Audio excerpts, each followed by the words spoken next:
mari kita tes langsung pengujian 8 pengujian ini.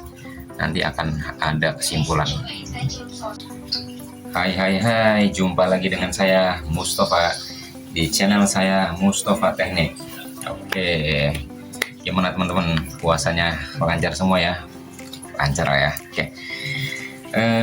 Pada kesempatan kali ini saya akan melakukan pengecekan dan pengujian terhadap aki di motor saya ya. Jadi nanti dari pengujian itu akan didapatkan hasil ya, mengenai 3 kondisi ya, kondisi aki, kondisi spool magnet, dan satu lagi kondisi kiprok ya. 3 kondisi itu yang akan kita ketahui apakah 3-tiganya bagus atau seperti apa gitu. Jadi nanti saya akan lakukan 8 pengecekan atau 8 pengujian ya. Supaya nggak bingung, ini saya catat aja teman-teman pengujian dan pengecekannya. Jadi ini mudah-mudahan kebaca ya tulisan dokter saya.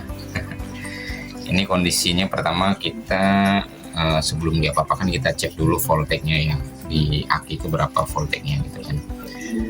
Kemudian kita starter menggunakan tombol ya, kita tekan starternya hidup nggak gitu kan.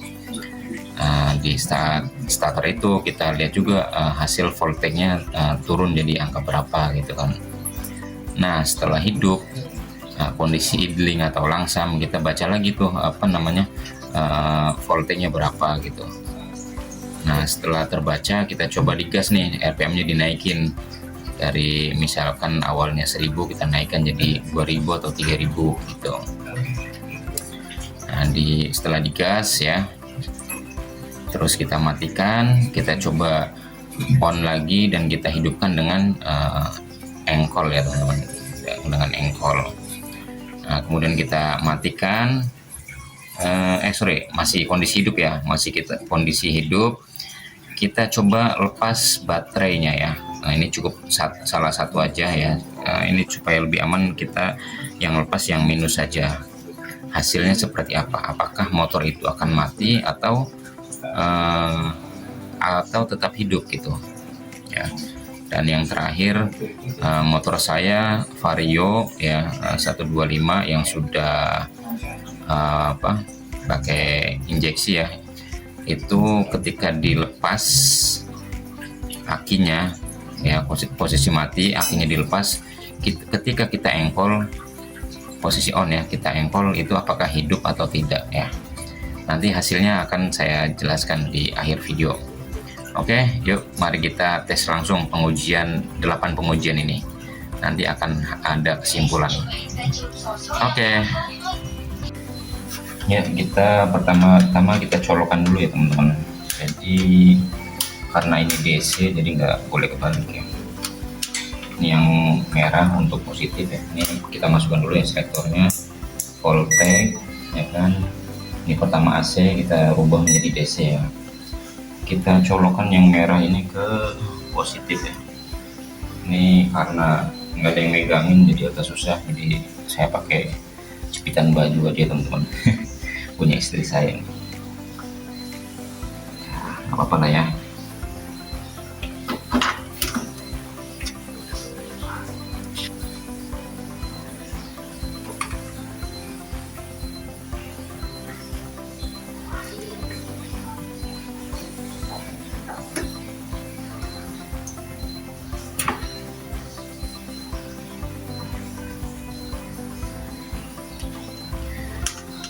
Ya, sudah terbaca 13,08 ya. Ini terbaca 13,08. Oke, langsung kita catat saja ya.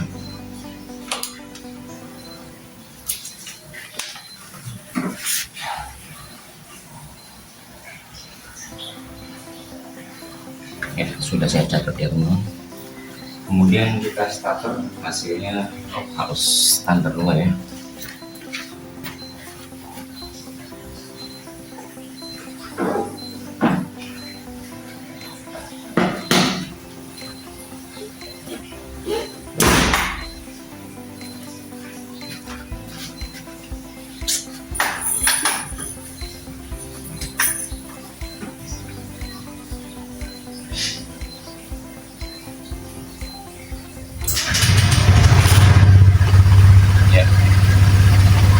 aki terbaca angka 11 ya teman-teman.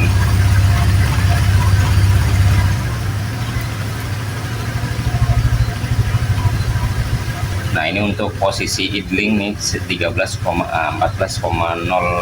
ya.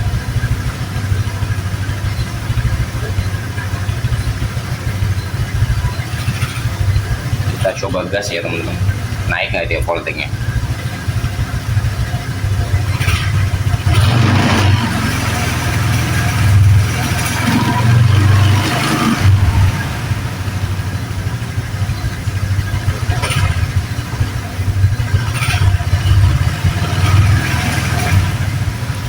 Ya 14, sama ya 14,2. Oke, sekarang pengecekan selanjutnya, matikan mesin, kita engkol. Oke.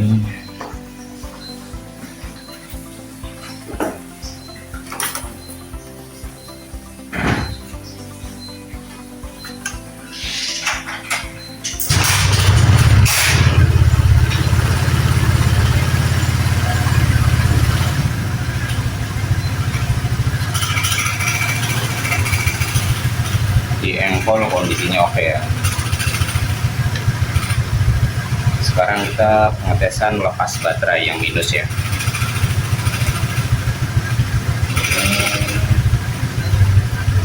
Jadi untuk pengecekan ini kita cukupkan ya.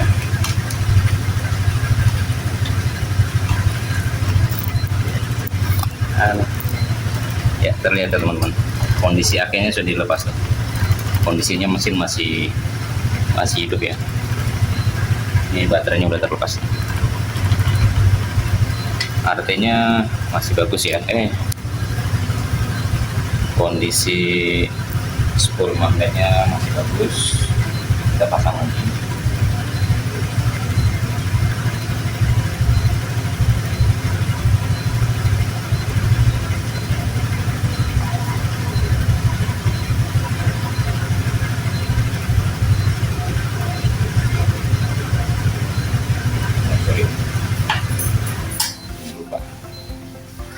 Terakhir itu dihidupkan dengan kondisi aki dilepas ya, saya lupa. Ini dilepas lagi. Nah kita coba engkol ya, mau nggak dia, karena ini motornya sudah injeksi.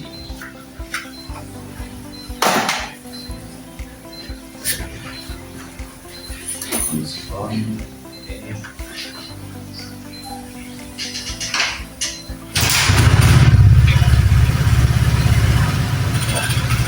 Ternyata masih mau ya, padahal kondisi aki terlepas ya.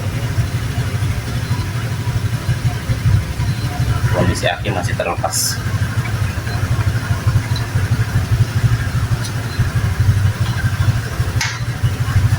Kondisi aki, nah kabel-kabelnya itu masih terlepas ya. Nah itu terlepas ya. Kondisi aki terlepas, tapi di kickstarter masih mau ya.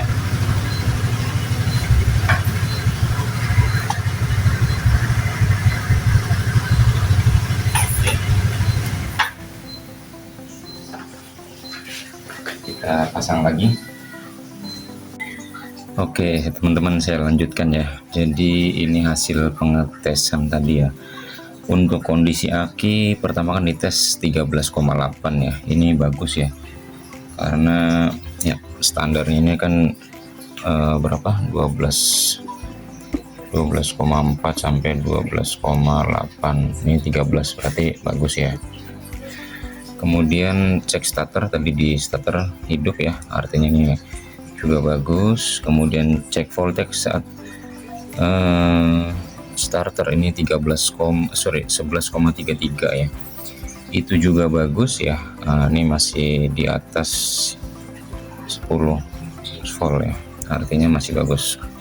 Kalau misalkan dilakukan starter di bawah dari 10 itu sudah ya, udah mulai kurang bagus ya. Kemudian saat idling ini 14,2 ya, ini berapa ya, sekitar 13 nih.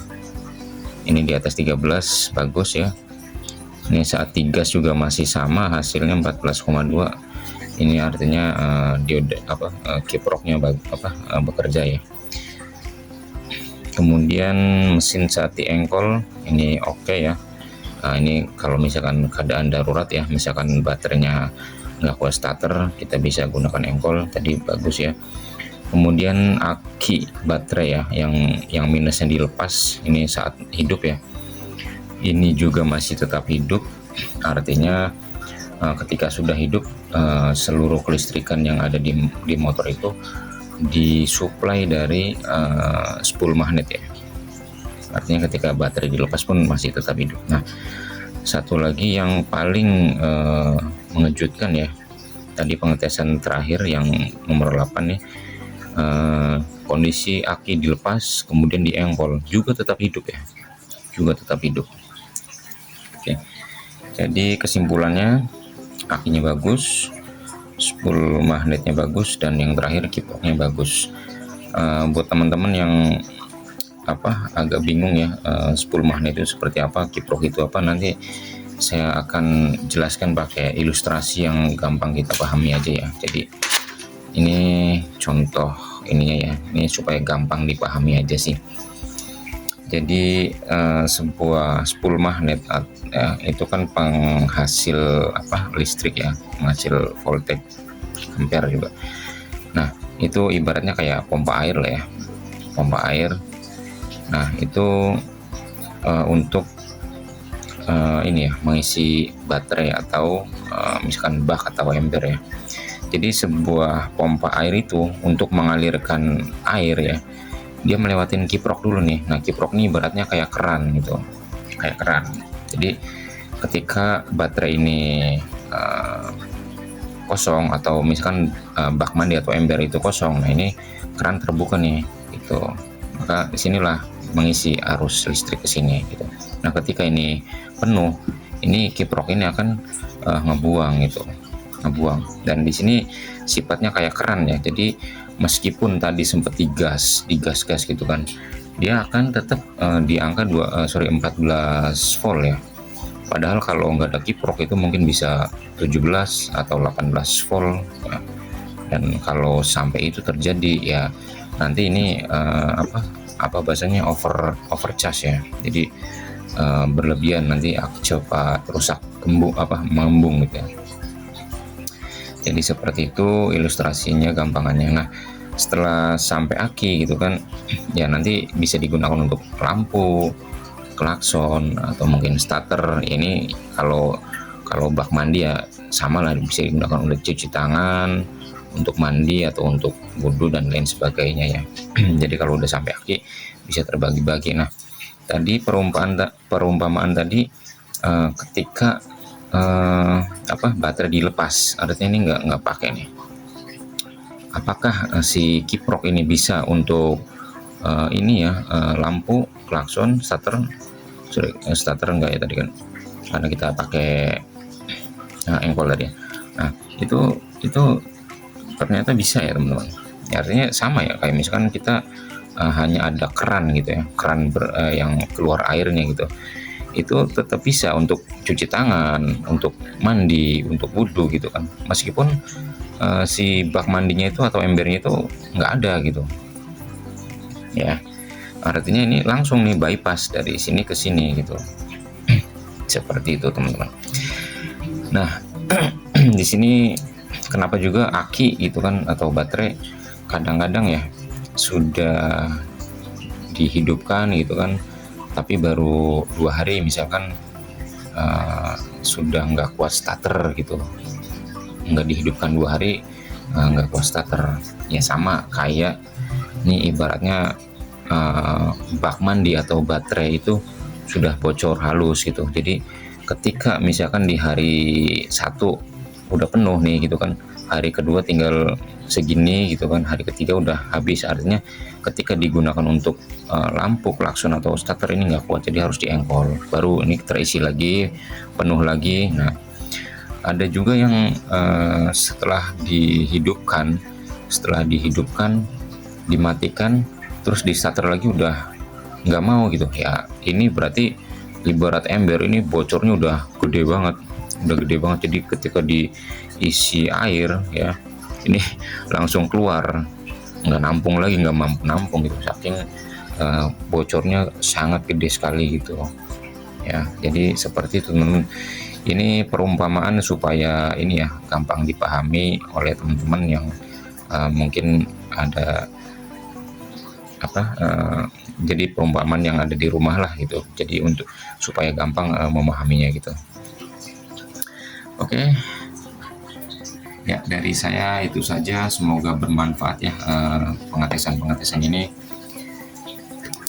Kalau pengetesan ini bermanfaat ya, mohon dukungannya untuk like dan subscribe channel saya supaya saya tetap semangat untuk membuat konten-konten yang mudah-mudahan bermanfaat semua. Oke, dari saya itu aja. Terima kasih. Selamat malam. Sampai ketemu kembali.